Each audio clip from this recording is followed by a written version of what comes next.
Good morning and welcome to Rivers of Grace Faith Community of the United Church of Canada. We're Grace United Church in Digby, Nova Scotia and Zion United Church in Sandy Cove. My name is Alex Constable. I'm the minister at Grace, and this is my wife Sharon Constable, who is today and for many Sundays now the church accompanist. Good morning, everyone.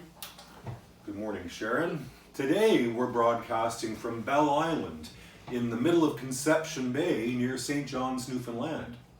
We are guests in the home of Marion Dwyer and Ray Bickford, Sharon's dad.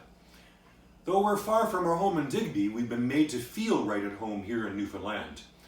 Today is July 19th, the seventh Sunday after Pentecost. When Sharon and I became a couple, back in the 1980s in Ontario, I got to meet her family, most of whom were expatriate Newfoundlanders. As I struggled to understand their dialect, I heard many references to home. I soon realized that home meant something more to them than it did to me. It was more than the house they had just come from. It was down home, the province and region of their birth, heritage, family, and culture. For my new in-laws, Newfoundland was much more than a province. It was a deep well and shared resource of history, language, kinship, music, and more that they could draw on. It was their common ground, the place they belonged, where they were at home. So it is that we find ourselves 35 years later at home on Bell Island. Atlantic Canadians are known for their kitchen parties, so we plan to have a little domestic celebration here today. So please join us, grab a coffee and some toast if you can, and settle right in. We've lit a candle here to represent the presence of Christ. May we be blessed by the light of Christ. May a spark be kindled in each heart to flicker like a candle flame. May Christ fill us with his light so that we may illuminate a dark place for his sake. Amen. Amen. We're going to continue worship now with a hymn from Voices United. This is number 577. I've got Peace Like a River.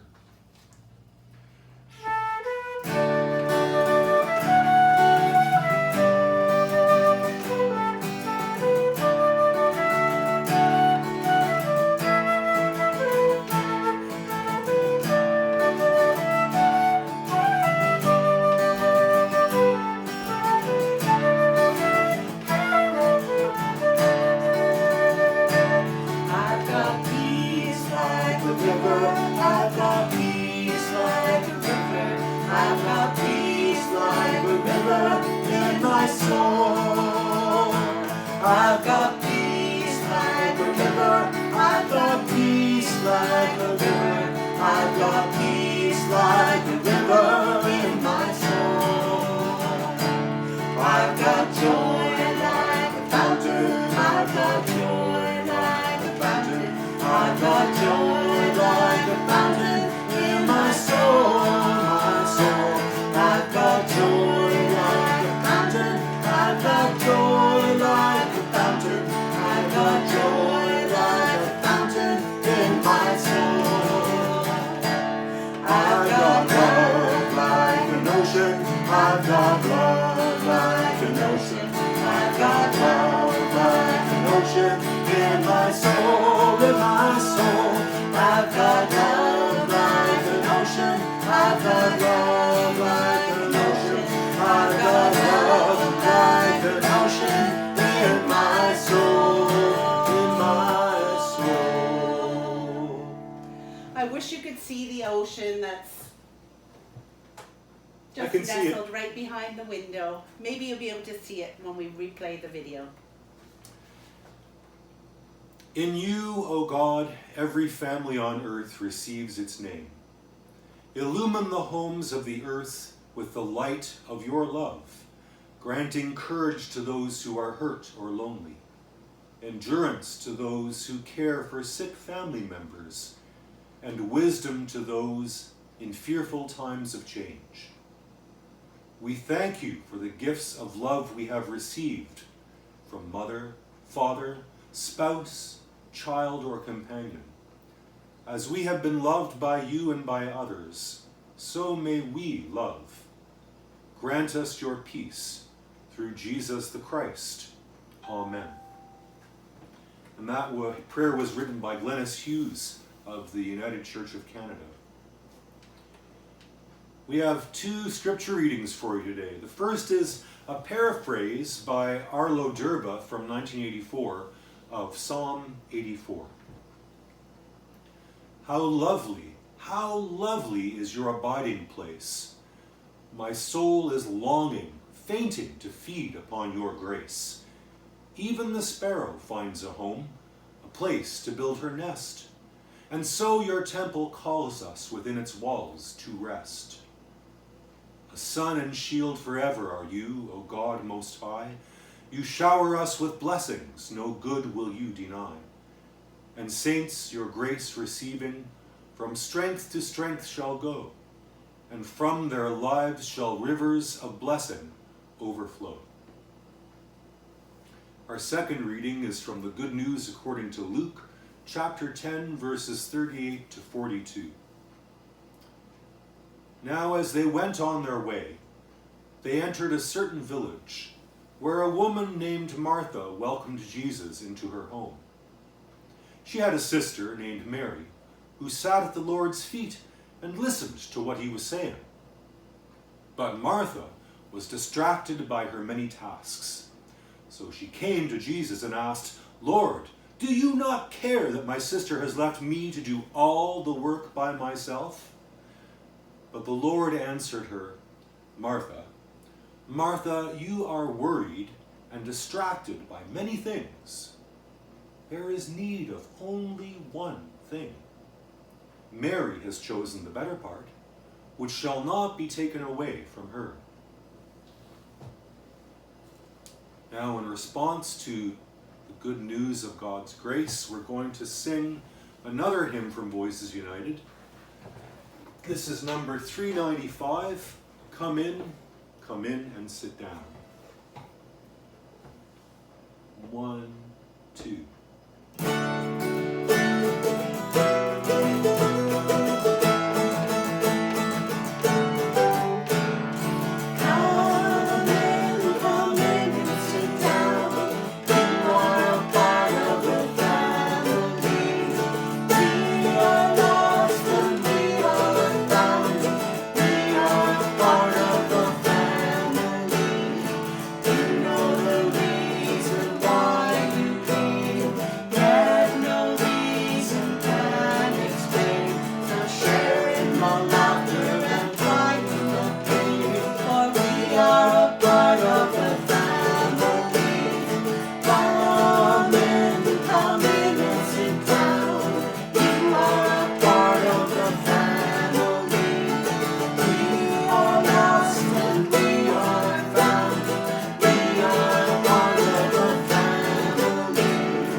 Beautiful playing, Sharon. Thank you.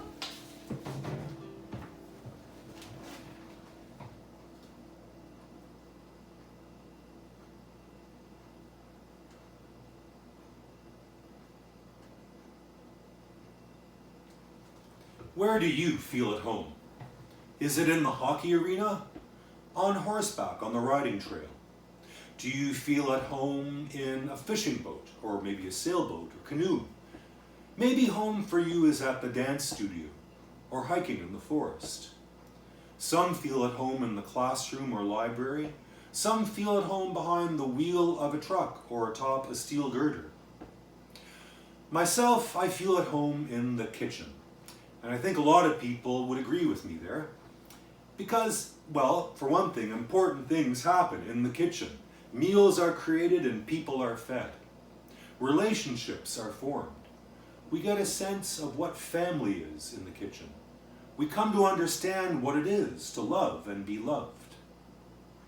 Many people find it quite natural to feel at home here in the kitchen. It's a universal comfort zone in many cultures around the world. And, as we know, the best parties happen in the kitchen. But what about church? Do you feel comfortable in a church? Some people do. They feel comfortable with their surroundings and they know the people. The sights, smells, and sounds are as familiar as a loved one's face.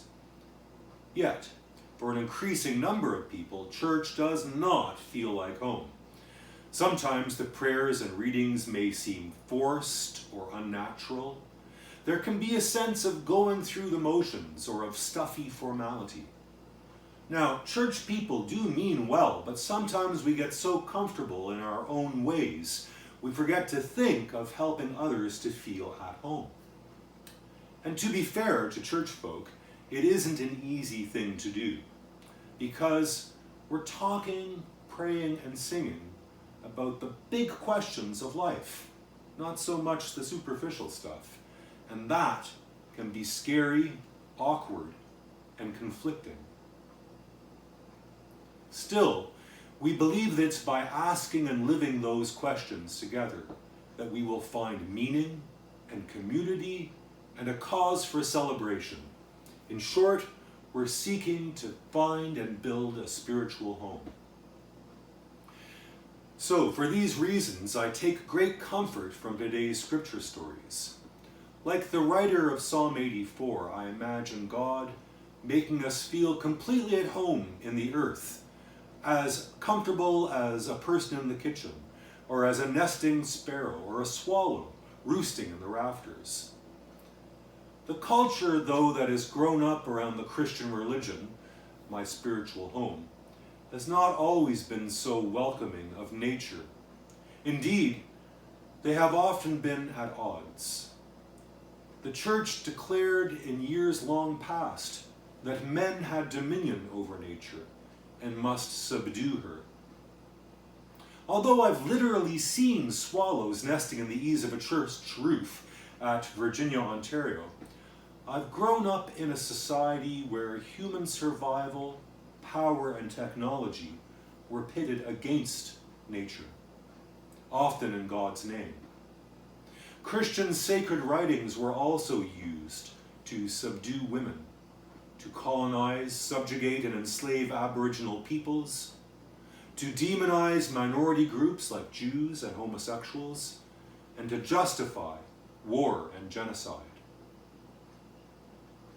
How can any of this feel right to people who care about others, who want to do what is good for the earth and for its people? And how can the church become home to people who want to join Jesus in his quest to transform the world through love for God and neighbor? Well, what if we were to invite Christ into the kitchen?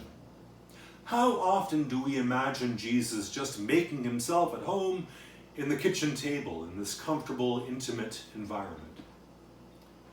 Yet, in the scripture passage, we find him right there at Martha's invitation, enjoying her hospitality. It must have been quite a feat, because Martha was complaining to Jesus to make her sister Mary come and help with the dishes. But listen to Jesus replying to Martha. He's concerned for her.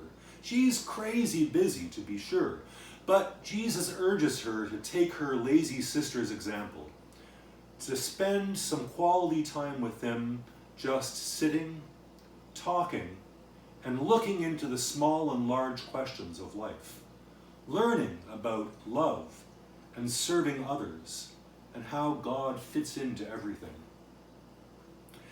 I think that if we look simply at Jesus' life and message, this is what we find. A human showing people the way to God, to all that is good, loving, and sacred around us and within us. He asked people to follow him, to leave behind all that was getting in the way of knowing the love that is God. There, in the kitchen, he laid it out for Martha. Please leave behind your distraction and worry and receive the holy peace I am offering. And here, in this kitchen, Jesus calls to us. Leave behind your fear and anxiety and sit with me, the way, the truth, and the life.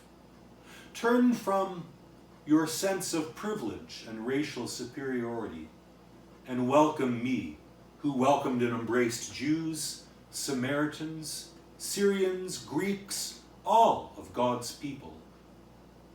Turn from the trap of money, there's never enough, and accept my hospitality, who left behind heaven's riches to liberate the world from materialism.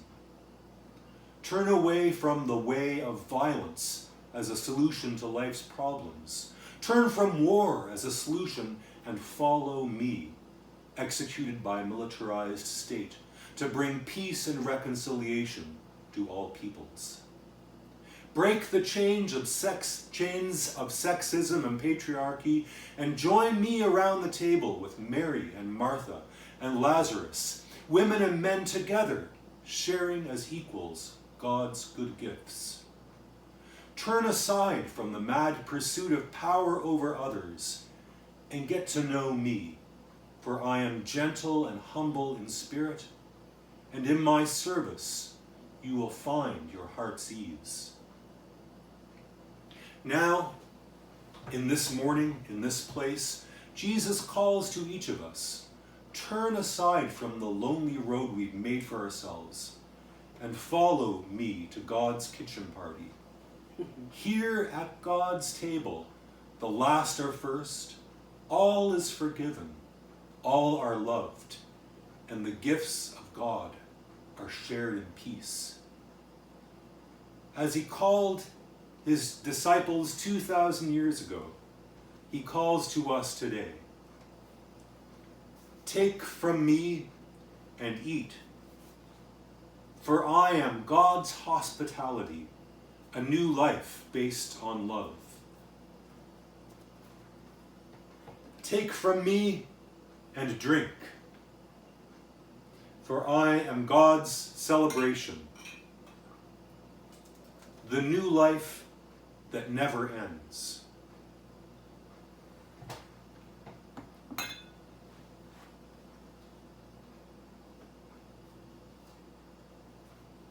Jesus Christ, the bread of life.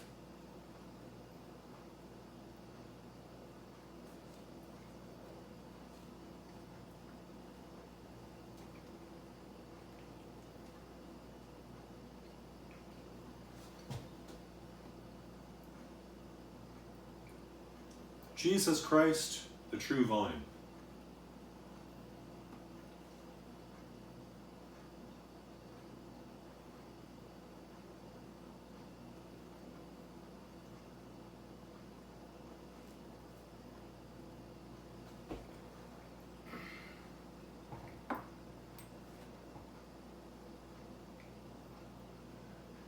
Just out of sight of the camera above the refrigerator, Marion has hung a plaque with a prayer.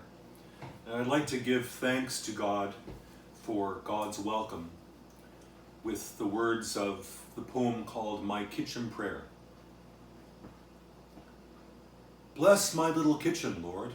I love its every nook. And bless me as I do my work, wash pots and pans and cook. May the meals that I prepare be seasoned from above, with thy blessings and thy grace, but most of all, with love. As we partake of earthly food, the table you have spread, we'll not forget to thank you, Lord, for all our daily bread. So bless my little kitchen, Lord, and those who enter in. May they find naught but joy and peace and happiness herein. Amen.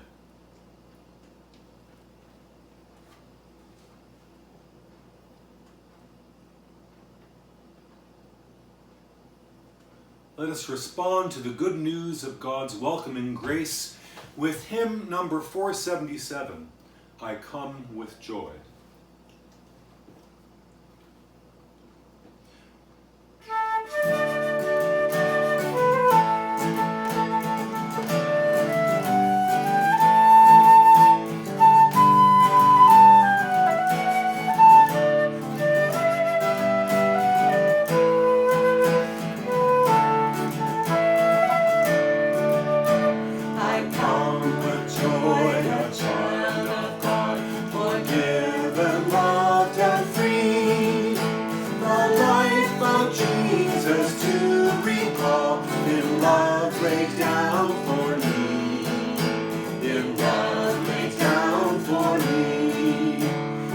Christ breaks bread and bids us share each bounty vision ends.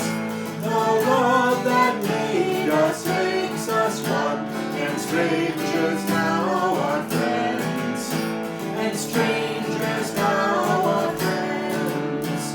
The Spirit of the risen Christ, unseen but ever near, is in such friendship better known, alive among us here, alive among us here.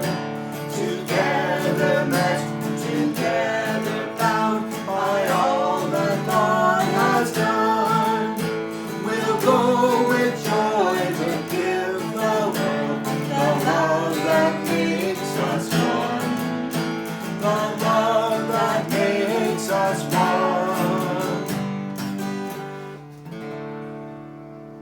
Surround us, O God, in the places where we live.